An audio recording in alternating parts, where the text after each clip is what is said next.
ಬಂಧುಗಳೇ ನಮಸ್ಕಾರ, ಹೇಗಿದ್ರಿ ನೀವೆಲ್ಲರೂ?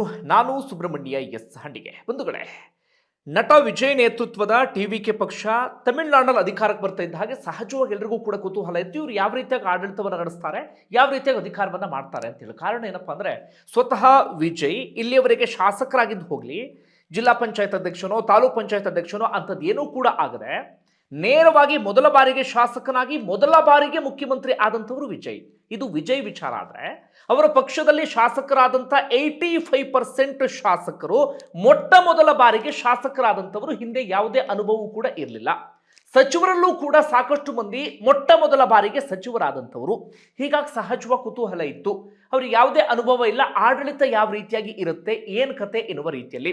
ಅದಕ್ಕಿಂತಲೂ ಕೂಡ ಹೆಚ್ಚು ಕುತೂಹಲ ಇದ್ದಂಥ ವಿಚಾರ ಏನಪ್ಪಾ ಅಂದ್ರೆ, ನಾವು ಯಾವಾಗಲೂ ಒಂದು ಮಾತನ್ನ ಹೇಳ್ತಿರ್ತೀವಿ, ಕುರ್ಚಿ ಮಹಿಮೆ ಅಂತ ಹೇಳಿ. ಹಿಂದೆ ಏನೇನೋ ಭಾಷಣವನ್ನ ಬಿಗಿದು ಅಧಿಕಾರಕ್ಕೆ ಬಂದಂಥವರು ಆ ಕುರ್ಚಿ ಮೇಲೆ ಕೂರ್ತಾ ಇದ್ದ ಹಾಗೆ ಹಣಕ್ಕೆ ಬಾಯಿ ಬಿಡೋದಕ್ಕೆ ಶುರು ಮಾಡ್ಕೊಳ್ತಾರೆ. ಹೀಗಾಗಿ ಟಿವಿಕೆ ಪಕ್ಷದ ಬಗ್ಗೆಯೂ ಕೂಡ ಜನರಿಗೆ ಒಂದು ರೀತಿ ಕ್ಯೂರಿಯಾಸಿಟಿ. ಪ್ರಪ್ರಥಮ ಬಾರಿಗೆ ಶಾಸಕರಾಗಿದ್ದಾರೆ, ಸಚಿವರಾಗಿದ್ದಾರೆ, ಅಧಿಕಾರ ಸಿಗ್ತಾ ಇದ್ದ ಹಾಗೆ ಒಂದಷ್ಟು ಹಣವನ್ನ ನೋಡ್ತಾ ಇದ್ದ ಹಾಗೆ ಎಲ್ಲರೂ ಕೂಡ ಬಾಯಿ ಬಿಡೋದಕ್ಕೆ ಶುರು ಮಾಡ್ಕೊಂಡು ಬಿಡ್ತಾರ, ಎಲ್ಲರ ಸಾಲಿಗೆ ಇವರು ಕೂಡ ಸೇರೋದಕ್ಕೆ ಆರಂಭ ಆಗಿಬಿಡ್ತಾರಾ ಎನ್ನುವ ರೀತಿಯಲ್ಲೂ ಕೂಡ ಕುತೂಹಲ ಇತ್ತು. ಸದ್ಯ ಅದಕ್ಕೆ ಸಂಬಂಧಪಟ್ಟ ಒಂದಷ್ಟು ಬೆಳವಣಿಗೆ ಆಗ್ತಾ ಇದೆ. ಆ ವಿಚಾರವನ್ನು ಕೂಡ ಗಮನಿಸ್ತಾ ಹೋಗೋಣ. ಮತ್ತೊಂದು ಕಡೆಯಿಂದ ಹೆಚ್ಚು ಕಡಿಮೆಗೆ 3 ತಿಂಗಳಾಯ್ತು ಅಧಿಕಾರಕ್ಕೆ ಬಂದು. ಇಲ್ಲಿವರೆಗೆ ಹೇಳಿಕೊಳ್ಳುವಂಥ ಕಪ್ಪು ಚುಕ್ಕೆ ಅಥವಾ ವಿಪಕ್ಷಗಳಿಗೆ ಆಹಾರ ಅಂಥದ್ದೇನು ಕೂಡ ಸಿಗ್ತಾ ಇಲ್ಲ. ಎಷ್ಟು ಚೆನ್ನಾಗಿ ವಿಜಯ್ ಬ್ಯಾಲೆನ್ಸ್ ಮಾಡ್ತಿದ್ದಾರೆ ಅಂದ್ರೆ, ಇಲ್ಲಿವರೆಗೆ, ಮುಂದೆ ಗೊತ್ತಿಲ್ಲ, ಇಲ್ಲಿವರೆಗೆ ಎಷ್ಟು ಚೆನ್ನಾಗಿ ಬ್ಯಾಲೆನ್ಸ್ ಮಾಡ್ತಿದ್ದಾರೆ ಅಂದ್ರೆ, ಬರೀ ಈ ಕೆಲಸದ ವಿಚಾರ ಅದೆಲ್ಲವೂ ಕೂಡ ಒಂದು ಕಡೆಯಿಂದ ಆದ್ರೆ, ಈ ನಿಮಗೆ ಗೊತ್ತಿರುವ ಹಾಗೆ ತಮಿಳುನಾಡಿನಲ್ಲಿ ರಾಜಕಾರಣ ಅಂತಿದ್ದ ಹಾಗೆ ನಮಗೆ ದ್ರಾವಿಡ ಸಿದ್ಧಾಂತ, ಪೆರಿಯಾರ್ ವಾದ ಇದೆಲ್ಲವೂ ಕೂಡ ನೆನಪಾಗೋದಕ್ಕೆ ಶುರುವಾಗುತ್ತೆ. ಬಹುತೇಕರು ಅದರ ಆಧಾರದ ಮೇಲೆ ರಾಜಕಾರಣವನ್ನ ಮಾಡಿಕೊಂಡು ಬಂದಂಥವರು. ಅದರ ವಿರುದ್ಧವಾಗಿ ಅಲ್ಲಿ ರಾಜಕೀಯ ಅಸ್ತಿತ್ವವನ್ನು ಕಂಡುಕೊಳ್ಳೋಕೆ ಹೊರಟಂತ ಪಕ್ಷ ಅಂದ್ರೆ ಅದು ಬಿಜೆಪಿ. ರಾಷ್ಟ್ರೀಯವಾದ, ಈ ಧಾರ್ಮಿಕತೆ ವಿಚಾರ ಇಂಥದ್ದೆಲ್ಲವನ್ನು ಕೂಡ ಮುನ್ನೆಲೆಗೆ ತರುವಂತ ಕೆಲಸವನ್ನ ಬಿಜೆಪಿ ಮಾಡಿತ್ತು. ಈಗ ವಿಜಯ್ ಏನ್ ಮಾಡಿದ್ದಾರೆ ಅಂದ್ರೆ, ಆ ವಿಚಾರದಲ್ಲೂ ಕೂಡ ಯಾರಿಗೂ ಅಸ್ತ್ರ ಸಿಗದ ರೀತಿಯಲ್ಲಿ ಮಾಡ್ತಾ ಇದ್ದಾರೆ. ಒಂದು ಕಡೆಯಿಂದ ದ್ರಾವಿಡ ಸಿದ್ಧಾಂತ, ಮತ್ತೊಂದು ಕಡೆಯಿಂದ ಪೆರಿಯಾರ್ ವಾದ, ಇವೆಲ್ಲವೂ ಕೂಡ ಓಕೆ. ಮತ್ತೊಂದು ಕಡೆಯಿಂದ ರಾಷ್ಟ್ರೀಯವಾದ, ಧಾರ್ಮಿಕತೆ, ಇದಕ್ಕೂ ಕೂಡ ವಿಜಯ್ ಒತ್ತು ಕೊಡ್ತಾ ಇದ್ದಾರೆ. ಅಂದ್ರೆ ಹಿಂದೆ ಇದ್ದಂತ DMK ಕೇಂದ್ರ ಜೊತೆ ಜಟಾಪಟಿ ಇತ್ತಲ್ಲ, ಇವರು ಆ ರೀತಿಯಾಗಿ ಮಾಡ್ತಾ ಇಲ್ಲ. ಅದರ ಆಚೆಗೆ ಏನ್ ಮಾಡ್ತಿದ್ದಾರೆ ಅಂದ್ರೆ, ಈ ಪೆರಿಯಾರ್ ವಿಚಾರದಲ್ಲೂ ಕೂಡ ಒಂದು ಹೇಳಿಕೆಯನ್ನು ಕೊಟ್ಟರು. ಪೆರಿಯಾರ ಎಲ್ಲವನ್ನು ಕೂಡ ನಾನು ಒಪ್ಕೊಳ್ತೇನೆ, ಆದ್ರೆ ಅವರು ನಾನು ದೇವರನ್ನ ಪೂಜಿಸೋದಿಲ್ಲ, ದೇವರ ಅಸ್ತಿತ್ವನ ವಿರೋಧಿಸ್ತೀನಿ ಅನ್ನುವಂಥ ಮಾತನ್ನು ಹೇಳ್ತಾ ಇದ್ರಲ್ಲ, ಅದನ್ನು ಒಪ್ಕೊಳ್ಳೋದಕ್ಕೆ ಸಾಧ್ಯ ಇಲ್ಲ ಎನ್ನುವ ರೀತಿಯಲ್ಲಿ ಹೇಳಿಕೆಯನ್ನು ಕೊಟ್ಬಿಟ್ರು. ಮತ್ತೊಂದು ವಿಚಾರ ಅಂದ್ರೆ, ಈ ದೇವಸ್ಥಾನಗಳ ಆಸ್ತಿಯನ್ನ ಅಥವಾ ದೇವಸ್ಥಾನಗಳ ದುಡ್ಡೇನಿದೆ ಅದನ್ನ ದೇವಸ್ಥಾನಕ್ಕೆ ಮಾತ್ರ ಬಳಕೆ ಮಾಡಬೇಕು ಎನ್ನುವಂಥ ನಿರ್ಧಾರವನ್ನು ಕೂಡ ತೆಗೆದುಕೊಂಡ್ರು. ನಮ್ಮ ಕರ್ನಾಟಕದ ಕೊಲ್ಲೂರು ಮೂಕಾಂಬಿಕೆಗೂ ಕೂಡ ಭೇಟಿ ಕೊಟ್ಟು ಬಿಟ್ಟರು. ಈ ರೀತಿಯ ಬಹಳ ಅಚ್ಚುಕಟ್ಟಾಗಿ ವಿಜಯ್ ಬ್ಯಾಲೆನ್ಸ್ ಮಾಡುವಂತ ಕೆಲಸವನ್ನ ಮಾಡ್ತಾ ಇದ್ದಾರೆ. ಅದರ ನಡುವೆ ಒಂದು ಸುದ್ದಿ ವಿಪರೀತ ಸಂಚಲನವನ್ನ ಮೂಡಿಸಿ ಬಿಡ್ತು. ಏನು ಇಷ್ಟೆಲ್ಲ ಆದರೂ ಕೂಡ ಯಾವುದೇ ಬ್ಲಾಕ್ ಮಾರ್ಕ್ ಬರಬಾರದು, ತುಂಬಾ ಕ್ಲೀನ್ ಆಗಿ ರಾಜಕಾರಣವನ್ನ ಮಾಡಬೇಕು ಅಂತ ವಿಜಯ್ ಮತ್ತೆ ಮತ್ತೆ ಹೇಳ್ತಾ ಇದ್ದಂತ ವಿಚಾರ.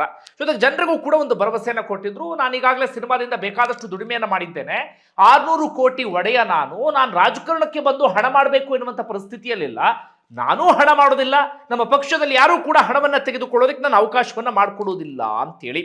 ಅದರ ನಡುವೆ ಒಂದು ವಿಡಿಯೋ ವೈರಲ್ ಆಯ್ತು ನೋಡಿ. ಏನು ವಿಡಿಯೋ? ಟಿವಿಕೆ ಪಕ್ಷದ ಓರ್ವ ಪ್ರಮುಖ ನಾಯಕ, ಪಂಚಾಯತ್ ಅಧ್ಯಕ್ಷ ಕೂಡ ಹೌದು, ಹಾಗೆ ಚೆಂಗಲ್ಪಟ್ಟು ತಾಂಬರಂ ಪೂರ್ವ ಜಿಲ್ಲೆಯ ಜಂಟಿ ಕಾರ್ಯದರ್ಶಿ ವೀರಸ್ವಾಮಿ ಎನ್ನುವಂತ ವ್ಯಕ್ತಿ. ಈ ಮನುಷ್ಯ 1,30,000 ಲಂಚ ತೆಗೆದುಕೊಂಡಂತ ವಿಡಿಯೋ ವೈರಲ್ ಆಗಿಬಿಡ್ತು. ಇಲ್ಲಿಯವರೆಗೆ ಅಸ್ತ್ರ ಸಿಗದೆ ಪರಿತಪಿಸ್ತಾ ಇದ್ದಂತ ವಿಪಕ್ಷಗಳು ಸಿಕ್ಕಿದ್ದೆ ಚಾನ್ಸು ಅಂತ ಹೇಳಿ ಅಸ್ತ್ರವನ್ನ ಬಹಳ ಚೆನ್ನಾಗಿ ಬಳಕೆ ಮಾಡುವಂತ ಪ್ರಯತ್ನವನ್ನ ಪಟ್ರು. ಆದ್ರೆ ವಿಜಯ್ ಅದನ್ನೂ ಕೂಡ ಇದೀಗ ಟುಸ್ ಪಟಾಕಿ ಮಾಡಿದ್ದಾರೆ. ಅದು ಹೇಗೆ ಅನ್ನೋದನ್ನ ಹೇಳ್ತಾ ಹೋಗ್ತೇನೆ. ಅದರ ನಡುವೆ ನನಗೆ ಬಹಳ ಖುಷಿ ಕೊಟ್ಟಂತ ವಿಚಾರ ಅಂದ್ರೆ, ಇದರೆಲ್ಲದರ ಆಚೆಗೆ ಒಂದು 6 ಅಧಿಕಾರಿಗಳನ್ನ ಲಿಸ್ಟ್ ಮಾಡಿದ್ರು. ಇವರೆಲ್ಲರೂ ಕೂಡ ಅವ್ಯವಹಾರ ಮಾಡ್ತಿದ್ದಾರೆ, ಭ್ರಷ್ಟಾಚಾರ ತೊಡಗಿಸ್ಕೊಂಡಿದ್ದಾರೆ ಅಂತ ಹೇಳಿ. ಆ 6 ಅಧಿಕಾರಿಗಳನ್ನ ತಕ್ಷಣವೇ ಅಮಾನತು ಕೂಡ ಮಾಡಲಾಯಿತು. ಬರೀ ಅಮಾನತು ಮಾಡಿದ್ದು ಮಾತ್ರ ಅಲ್ಲ, ಏನು ಮಾಡಿದ್ದಾರೆ, ಅವರನ್ನ ಶಾಶ್ವತವಾಗಿ ಕೆಲಸದಿಂದ ವಜಾಗೊಳಿಸುವಂತ ಪ್ರಕ್ರಿಯೆಯನ್ನ ಕೂಡ ಆರಂಭಿಸಿ ಬಿಟ್ಟಿದ್ದಾರೆ. ಇದು ವೈಯಕ್ತಿಕವಾಗಿ ನಾನು ಬಹಳ ಖುಷಿ ಕೊಟ್ಟಂತ ಕೆಲಸ. ಓಕೆ, ಏನಾಗ್ತದೆ ಲಂಚದ ವಿಚಾರಕ್ಕೆ ಸಂಬಂಧಪಟ್ಟಾಗ ಅದನ್ನು ಗಮನಿಸ್ತಾ ಹೋಗೋಣ. ಒಂದು ವೇಳೆ ವಿಜಯ್ ಏನ್ ಮಾಡಿದ್ರು ಅಂದ್ರೆ, ಇತ್ತೀಚೆಗೆ ಕರೂರು ಕಾಲ್ತುಳಿತ ದುರಂತ ಆಯ್ತಲ್ಲ, ಆ ಪ್ರದೇಶಕ್ಕೆ ಹೋದಂತ ಸಂದರ್ಭದಲ್ಲೂ ಕೂಡ ಒಂದು ಮಾತನ್ನ ಹೇಳಿದ್ರು. ಯಾರಾದ್ರೂ ಲಂಚ ತೆಗೆದುಕೊಂಡ್ರೆ ಸ್ವತಃ ನನ್ನ ಗಮನಕ್ಕೆ ತನ್ನಿ, ನಾನು ಕ್ರಮ ತೆಗೆದುಕೊಳ್ತೇನೆ, ನಮ್ಮಲ್ಲಿ ಲಂಚ ಭ್ರಷ್ಟಾಚಾರ ಯಾವುದಕ್ಕೂ ಕೂಡ ಅವಕಾಶ ಇಲ್ಲ ಅಂತ ಹೇಳಿ. ಅದಾದ ಬಳಿಕ ಏನ್ ಮಾಡ್ತಾರೆ, ಒಂದು ವಾಟ್ಸಪ್ ಸಹಾಯವಾಣಿಯನ್ನು ಕೂಡ ಆರಂಭಿಸಿ ಬಿಡ್ತಾರೆ. ಯಾರಾದರೂ ಲಂಚ ತೆಗೆದುಕೊಳ್ತಾ ಇದ್ರೆ, ಲಂಚಕ್ಕೆ ಡಿಮ್ಯಾಂಡ್ ಇಡ್ತಾ ಇದ್ರೆ ಆ ಸಹಾಯವಾಣಿಗೆ ದೂರನ್ನ ನೀಡಿ ನಾವು ಕ್ರಮ ತೆಗೆದುಕೊಳ್ತೇವೆ ಎನ್ನುವ ರೀತಿಯಲ್ಲಿ ಅದಕ್ಕೆ ಈಗಾಗಲೇ 500ಕ್ಕೂ ಅಧಿಕ ದೂರು ಕೂಡ ಬಂದಾಗಿದೆಯಂತೆ. ಅಂದ್ರೆ ಲಂಚ ಪ್ರಸ್ತುತವಾಗಿ ನಡೀತಿದೆ ಅಂತ ಹೇಳಿ ಅದರ ಅರ್ಥ, ಅಥವಾ ಭ್ರಷ್ಟಾಚಾರ ನಡೀತಿದೆ ಅಂತ ಹೇಳಿ ಅರ್ಥ. ಅಂದ್ರೆ ಪೂರ್ತಿ ಬೇರು ಸಹಿತ ಬರ್ತಿದ್ದಂಗೆ ಕಿತ್ತು ಒಗಿತೀನಿ ಅನ್ನೋಕೆ ಸಾಧ್ಯ ಆಗಲ್ಲ ಬಿಡಿ. ಆ ಪ್ರಯತ್ನ ಎಲ್ಲವೂ ಕೂಡ ಆಗ್ತಾ ಇದೆ. ಇಷ್ಟೆಲ್ಲ ಒಂದು ಕಡೆಯಿಂದ ಆಗ್ತಾ ಇದ್ರೆ, ಭ್ರಷ್ಟಾಚಾರದ ವಿರುದ್ಧ ಹೋರಾಟ, ಭ್ರಷ್ಟಾಚಾರವನ್ನ ತಗ್ಗಿಸುವಂತ ಪ್ರಯತ್ನ ಅಂತ ಒಂದು ಕಡೆಯಿಂದ ಆಗ್ತಾ ಇದ್ರೆ, ಅದ್ರ ನಡುವೆ ಈ ವಿಡಿಯೋ ವೈರಲ್ ಆಗಿಬಿಡ್ತು.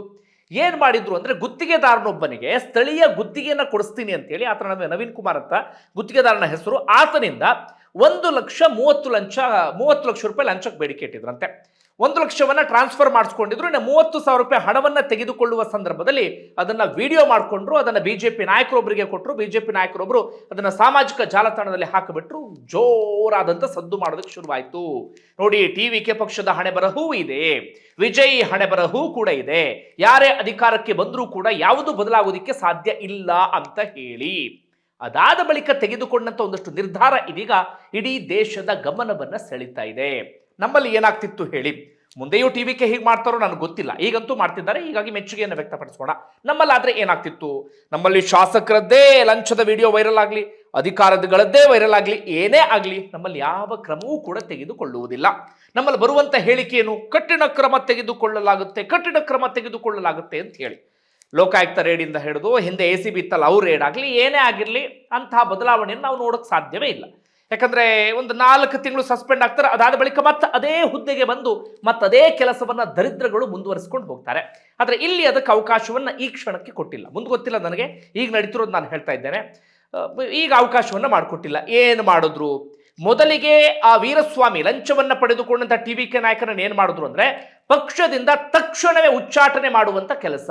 ನಿನಗೆ ಪಕ್ಷದಲ್ಲಿ ಜಾಗ ಇಲ್ಲ, ಇನ್ಯಾವತ್ತೂ ಕೂಡ ನೀನು ಪಕ್ಷಕ್ಕೆ ವಾಪಸ್ ಬರೋದಿಲ್ಲ ಎನ್ನುವಂತ ನಿರ್ಧಾರ. ಅಷ್ಟಕ್ಕೆ ಮಾತ್ರ ಸೀಮಿತಗೊಂಡ್ರ? ಇಲ್ಲ, ಆ ಗುತ್ತಿಗೆದಾರನಿಂದ ಸ್ಥಳೀಯ ಪೊಲೀಸ್ ಠಾಣೆಗೆ ಒಂದು ದೂರನ್ನು ಕೂಡ ಕೊಡಿಸ್ತಾರೆ. ಅಷ್ಟು ಮಾತ್ರ ಅಲ್ಲ, ಈ ಲಂಚವನ್ನ ತೆಗೆದುಕೊಂಡಂತ ಟಿವಿಕೆ ನಾಯಕರನ್ನ ಅರೆಸ್ಟ್ ಕೂಡ ಮಾಡಲಾಗಿದೆ. ಭ್ರಷ್ಟಾಚಾರ ನಿಗ್ರಹ ಕಾಯ್ದೆ ಅಡಿಯಲ್ಲಿ ಆತನನ್ನ ಅರೆಸ್ಟ್ ಕೂಡ ಮಾಡಲಾಗಿದೆ. ಇದು ಬಹಳ ಖುಷಿ ಕೊಟ್ಟಂತ ವಿಚಾರ. ಎಲ್ಲಾ ಕಡೆಗಳಲ್ಲೂ ಇದು ಶುರುವಾಗಿಬಿಟ್ರೆ ಒಂದು ಹಂತಕ್ಕೆ ಭ್ರಷ್ಟಾಚಾರ, ಲಂಚ ಬಾಕತನ ಇದನ್ನ ಬೇರು ಸಹಿತ ಕಿತ್ತೊಗೆಯೋದಿಕ್ಕೆ ಸಾಧ್ಯ. ಇಲ್ಲಿ ಸದ್ಯಕ್ಕೆ ಅಂಥದ್ದೊಂದು ಬೆಳವಣಿಗೆ ಆಗಿದೆ. ಆ ವ್ಯಕ್ತಿಯನ್ನ ಬರೀ ಪಕ್ಷದಿಂದ ಉಚ್ಚಾಟನೆ ಮಾಡಿದ್ರೆ ಪ್ರಯೋಜನ ಆಗ್ತಾ ಇರಲಿಲ್ಲ, ಇನ್ನೇನಾದ್ರೂ ಕ್ರಮ ತೆಗೆದುಕೊಳ್ಬೇಕಿತ್ತು. ಅದರ ಪ್ರಕಾರವಾಗಿ ಆ ವ್ಯಕ್ತಿಯನ್ನ ಅರೆಸ್ಟ್ ಮಾಡಲಾಗಿದೆ. ಯಾಕೆ ಅಂದರೆ, ಇಡೀ ರಾಜ್ಯಕ್ಕೆ ಇದೀಗ ಒಂದು ಸಂದೇಶವನ್ನ ರವಾನೆ ಮಾಡುವಂತ ಕೆಲಸವನ್ನ ಮಾಡಲಾಗ್ತಾ ಇದೆ. ನೀವೇನಾದ್ರೂ ಇದೇ ರೀತಿಯಾದಂಥ ಕೆಲಸದಲ್ಲಿ ತೊಡಗಿಸಿಕೊಂಡರೆ ನಾವು ಸುಮ್ಮನೆ ಕೂತ್ಕೊಳ್ಳೋದಿಲ್ಲ, ನೋಡಿ ಈ ರೀತಿಯಾದಂಥ ಕ್ರಮವನ್ನ ತೆಗೆದುಕೊಳ್ತೇವೆ ಎನ್ನುವಂಥ ರೀತಿಯಲ್ಲಿ. ಇದು ಒಂದು ವಿಚಾರ. ಅದಾದ ಬಳಿಕ ಸಚಿವರಿಗೂ ಕೂಡ ಇದೀಗ ವಿಜಯ್ ಖಡಕ್ ಆದಂತ ಎಚ್ಚರಿಕೆಯನ್ನ ಕೊಟ್ಟಿದ್ದಾರೆ. ಏನಂತ, ಅಪ್ಪಿ ತಪ್ಪಿ ನೀವೇನಾದ್ರೂ ಲಂಚ ತೆಗೆದುಕೊಂಡ ವಿಚಾರ ಗೊತ್ತಾಯ್ತು ಅಂತಾದ್ರೆ, ಭ್ರಷ್ಟಾಚಾರದಲ್ಲಿ ತೊಡಗಿಸಿಕೊಂಡಿದ್ದು ನನಗೇನಾದ್ರೂ ಗೊತ್ತಾಯ್ತು ಅಂತಾದರೆ, ಹಿಂದೆ ಮುಂದೆ ನೋಡದೆ ನೀವೆಷ್ಟೇ ಪ್ರಭಾವಿಗಳಾಗಿರಿ, ನೀವು ನನಗೆ ಅದೆಷ್ಟೇ ಆಪ್ತರಾಗಿರಿ, ನಿಮ್ಮನ್ನ ಸಚಿವ ಸ್ಥಾನದಿಂದನೇ ವಜಾಗೊಳಿಸಲಾಗುತ್ತೆ. ಅದಾದ ಬಳಿಕ ಕಾನೂನು ರೀತಿಯಲ್ಲೂ ಕೂಡ ನಿಮ್ಮ ವಿರುದ್ಧ ಕ್ರಮ ತೆಗೆದುಕೊಳ್ಳಲಾಗುತ್ತೆ ಅಂತ ಹೇಳಿ ಕಠಿಣವಾದಂತ ಎಚ್ಚರಿಕೆಯನ್ನು ರವಾನೆ ಮಾಡಿದ್ದಾರೆ. ಅಷ್ಟಕ್ಕೆ ಸೀಮಿತ ಆಗಿಲ್ಲ. ಏನಾಗ್ತಿತ್ತು ಅಂದ್ರೆ, ಟಿವಿಕೆ ಒಂದಷ್ಟು ಸಚಿವರಿಗೆ ತಕ್ಷಣಕ್ಕೆ ಏನ್ ಮಾಡೋದು ಅಂತ ಗೊತ್ತಾಗ್ತಿಲ್ಲ. ಅಂದ್ರೆ ಸಾಕಷ್ಟು ಮಂದಿಗೆ ತಮ್ಮ ಜನಪ್ರಿಯತೆನ ಉಳಿಸ್ಕೊಳ್ಬೇಕು ಅನ್ನುವಂಥ ಆಸೆ, ಅಸ್ತಿತ್ವವನ್ನು ಉಳಿಸ್ಕೊಳ್ಬೇಕು ಅನ್ನುವಂಥ ಆಸೆ. ಆ ಕಾರಣಕ್ಕಾಗಿ ಏನು ಮಾಡ್ತಾ ಇದ್ರು ಅಂದ್ರೆ, ಒಂದಷ್ಟು ಶಾಲೆಗೆ ಭೇಟಿ ಕೊಡೋದು, ಹಾಸ್ಪಿಟಲ್ಗಳಿಗೆ ಭೇಟಿ ಕೊಡೋದು, ಅದನ್ನ ರೀಲ್ಸ್ ಮಾಡೋದು, ಸೋಷಿಯಲ್ ಮೀಡಿಯಾದಲ್ಲಿ ಅಪ್ಲೋಡ್ ಮಾಡೋದು, ಇಂಥದ್ದೆಲ್ಲವನ್ನು ಕೂಡ ಮಾಡ್ತಾ ಇದ್ರು. ಅದಕ್ಕೂ ಕೂಡ ಒಂದಷ್ಟು ಟೀಕೆಗಳೆಲ್ಲರೂ ಕೂಡ ಶುರುವಾಗ್ಬಿಟ್ಟಿತ್ತು. ಟಿವಿಕೆ ಪಕ್ಷದ ನಾಯಕರೆಲ್ಲರೂ ಕೂಡ ರೀಲ್ಸ್ ಸ್ಟಾರ್ಗಳು ಎನ್ನುವ ರೀತಿಯಲ್ಲಿ ರೀಲ್ಸ್ ಮಾಡಿ ಕೆಲಸವೂ ಆಗ್ತಾ ಇದ್ರೆ ಓಕೆ. ಉದಾಹರಣೆಗೆ ನಮ್ಮಲ್ಲಿ ಕೃಷ್ಣ ಬೈರೇಗೌಡರು ಸದ್ಯ ಕೆಲಸ ಆಗ್ತಾ ಇದೆ, ಫುಟ್ಪಾತ್ ಒತ್ತುವರಿ ತೆರವು ಆಗ್ತಾ ಇದೆ. ಇನ್ನೊಂದು ಕಡೆಯಿಂದ ಆಗಸ್ಟ್ 1ರಿಂದ ಕಸ ಕ್ಲೀನ್ ಅದನ್ನು ಕೂಡ ಶುರು ಮಾಡ್ಕೊಂಡಿದ್ದಾರೆ. ಜೊತೆಗೆ ಬೀಡಾಡಿ ವಾಹನಗಳನ್ನ ಎತ್ತಂಗಡಿ ಮಾಡೋದು, ಅಂಥದ್ದೆಲ್ಲವೂ ಕೂಡ ಆಗ್ತಾ ಇದೆ. ಸೋಷಿಯಲ್ ಮೀಡಿಯಾದಲ್ಲಿ ಪ್ರಚಾರ ಸಿಗ್ತಾ ಇದೆ, ಕೆಲಸವೂ ಕೂಡ ಆಗ್ತಿದೆ. ಬಟ್ ಅಲ್ಲಿ ಹಂಗಾಗ್ತಾ ಇರಲಿಲ್ಲ. ಬರೀ ಸೋಷಿಯಲ್ ಮೀಡಿಯಾದಲ್ಲಿ ಪ್ರಚಾರ ಆಗ್ತಿತ್ತೆ ಹೊರತಾಗಿ ಅವರು ಹೋದಂಥ ಜಾಗದಲ್ಲಿ ಯಾವುದೇ ವ್ಯತ್ಯಾಸ ಆಗ್ತಾ ಇರಲಿಲ್ಲ. ಅದಕ್ಕೂ ಕೂಡ ಈಗ ವಿಜಯ್ ಖಡಕ್ ವಾರ್ನಿಂಗ್ ಕೊಟ್ಟಿದ್ದಾರೆ. ಇನ್ನು ಮುಂದೆ ಯಾರಾದರೂ ರೀಲ್ಸು ಅಂಥದ್ದೇನಾದ್ರು ಮಾಡ್ತಾ ಇದ್ರೆ ನಾನು ಸುಮ್ಮನೆ ಇರೋದಿಲ್ಲ, ನೈಜ ರೀತಿಯಲ್ಲಿ ಕೆಲಸ ಆಗಬೇಕು, ಯಾರು ಕೂಡ ನಾಟಕ ಆಡಬೇಡಿ ಎನ್ನುವಂಥ ರೀತಿಯಲ್ಲಿ. ಇದೊಂದಾಯ್ತಾ. ಈಗ ಅಧಿಕಾರಿಗಳ ವಿಚಾರಕ್ಕೆ ಬರೋಣ. ಬಂಧುಗಳಲ್ಲಿ, ಗ್ರೇಟರ್ ಚೆನ್ನೈ ಕಮಿಷನ್ ಇದೆ, GCC ಅಂತ ಹೇಳಿ ಕರಿತೀವಿ. ನಮ್ಮಲ್ಲಿ GBI ಇದೆಯಲ್ಲ, ಗ್ರೇಟರ್ ಬೆಂಗಳೂರು ಇದೆಯಲ್ಲ, ಅದೇ ರೀತಿಯಾಗಿ ಅವರಲ್ಲಿ ಗ್ರೇಟರ್ ಚೆನ್ನೈ GCC ಅಂತ ಹೇಳಿದೆ. ಅಲ್ಲಿ ಏನು ಮಾಡಿದ್ರು ಅಂದ್ರೆ, ವಿಜಯ್ ಸೂಚನೆಯನ್ನು ಕೊಟ್ಟಿದ್ರು. ಅದೇ ಪ್ರಕಾರವಾಗಿ ಆ GCC ಕಮಿಷನರ್ ಏನು ಮಾಡಿದ್ರು ಅಂದ್ರೆ, ಯಾರ್ಯಾರು ಭ್ರಷ್ಟಾಚಾರದಲ್ಲಿ ತೊಡಗಿಸ್ಕೊಂಡಿದ್ದಾರೆ, ಯಾರ್ಯಾರು ಲಂಚ ಅಂಥದ್ದೆಲ್ಲವನ್ನು ಕೂಡ ಮಾಡ್ತಿದ್ದಾರೆ ಅಂತ ಒಂದು ಅಧಿಕಾರಿಗಳ ಪಟ್ಟಿಯನ್ನು ಮಾಡಿದ್ರು. ಒಂದಷ್ಟು ಜನ ಉದ್ಯೋಗವನ್ನ ಕೊಡಿಸ್ತೀವಿ ಅಂತೇಳಿ ಲಂಚ ತೆಗೆದುಕೊಂಡಂಥವರು, ಇನ್ನೊಂದಷ್ಟು ಮಂದಿ ಗುತ್ತಿಗೆ ಕೊಡಿಸ್ತೀನಿ ಅಂತೇಳಿ, ಇನ್ನೊಂದಷ್ಟು ಮಂದಿ ಯಾವುದ್ಯಾವುದೋ ರೀತಿಯಲ್ಲಿ ಲಕ್ಷ ಕೋಟಿ ಈ ಹಂತದಲ್ಲಿ ಲಂಚವನ್ನು ತೆಗೆದುಕೊಂಡಿದ್ರು. ಆ 6 ಅಧಿಕಾರಿಗಳನ್ನ ಪಟ್ಟಿ ಮಾಡಲಾಯಿತು. ಆ 6 ಅಧಿಕಾರಿಗಳನ್ನ ತಕ್ಷಣವೇ ಕೆಲಸದಿಂದ ಅಮಾನತುಗೊಳಿಸಲಾಯಿತು. ಬರೀ ಅಮಾನತುಗೊಳಿಸುವುದು ಮಾತ್ರ ಅಲ್ಲ, ಈಗ ಒಂದು ಮಾಹಿತಿ ಬರ್ತಾ ಇದೆ, ಅವರನ್ನ ಕಂಪ್ಲೀಟ್ ಶಾಶ್ವತವಾಗಿ ಕೆಲಸದಿಂದ ವಜಾಗೊಳಿಸುವಂತ ಕೆಲಸ ಆಗ್ತಿದೆಯಂತೆ. ಯಾವ ಕಾರಣಕ್ಕಾಗಿ ಅಂದ್ರೆ, ಪ್ರತಿ ಅಧಿಕಾರಿಗಳಿಗೆ ಈ ಮೂಲಕ ಸ್ಪಷ್ಟವಾದಂತ ಸಂದೇಶವನ್ನ ರವಾನೆ ಮಾಡಲಾಗ್ತಾ ಇದೆ. ನೋಡಿ, ಅಪ್ಪಿ ತಪ್ಪಿ ನೀವೇನಾದ್ರೂ ಈ ಕೆಲಸವನ್ನ ಮಾಡಿದ್ರಿ ಅಂತ ಆದ್ರೆ ನಿಮ್ಮ ವಿರುದ್ಧ ಈ ರೀತಿಯಾದಂತ ಕ್ರಮವನ್ನ ತೆಗೆದುಕೊಳ್ಳಲಾಗುತ್ತೆ ಅಂತ ಹೇಳಿ. ಸದ್ಯಕ್ಕೆ ಇದು ತಮಿಳುನಾಡಿನಲ್ಲಿ ಆಗ್ತಾ ಇರುವಂತ ಒಂದಷ್ಟು ಬೆಳವಣಿಗೆ. ಬಂಧುಗಳೇ, ನಿಮ್ಗೆ ಏನಿಸ್ತಾ ಇದ್ರೆ ಕಮೆಂಟ್ ಬಾಕ್ಸ್ ಅಲ್ಲಿ ಮೆನ್ಷನ್ ಮಾಡಿ. ಧನ್ಯವಾದ ವಿಡಿಯೋ ನೋಡಿದ್ದಕ್ಕಾಗಿ.